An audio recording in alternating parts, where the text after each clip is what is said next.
Hey guys, it's Pete Ristow with Uplink Communications. I've had a situation come up a couple of times in the past few months that has been pretty consistent, and it's come up pretty consistently over the 5, 6 years that I've been working here. And I thought this month it was definitely worth mentioning. The solutions changed a little bit in the past 5 years, but the problems still remain the same. And I'll start with a bit of a disclaimer: like, if you are starting a business, get a business phone number. Don't use your cell phone. It just makes life so much easier when you get the stage to the business where someone else needs to be answering the phone and you don't want to be taking calls at 10 p.m. You want to be home with your family. One customer that we've recently brought on runs a 24/7 emergency services business. And when this business started, it made sense for them to use their cell phone number because they were the only one answering the calls. And so when a call came in at 3 o'clock in the morning, it was right there on his nightstand, right? Um, but now that they're kind of grown to a point where they're starting to expand, they want to have somebody else taking those 3 a.m. calls every once in a while.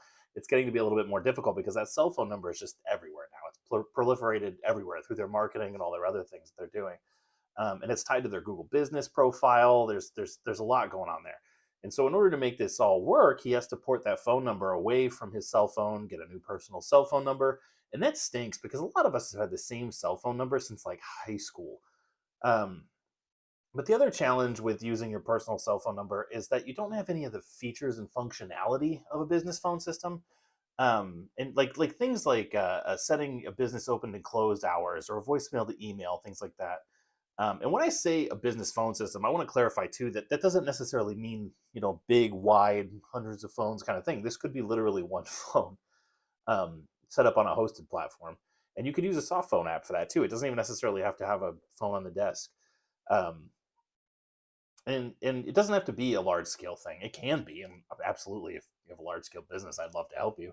But it can be something as small as one person. And as you grow, this setup scales really well with that too. And so I've had customers start out just forwarding business calls to a cell phone number, just having the number, not even using the hosted platform. And as they've grown and grown, they've been able to scale really well and really easily into that. A couple of years later, we transitioned them to a physical office with 10 physical desk phones. And it was really, really easy to go from the solopreneur stage to the 10, 12 employee stage. And it can scale even further than that. So, but if you're thinking about starting a business, get a hold of me first. I'd love to talk with you and kind of think about some of those things, dream with you a little bit, think about where you're going, what you want to do. Yeah, if you want to do that, let's talk. I'm Pete Ristow with Uplink Communications. Thanks.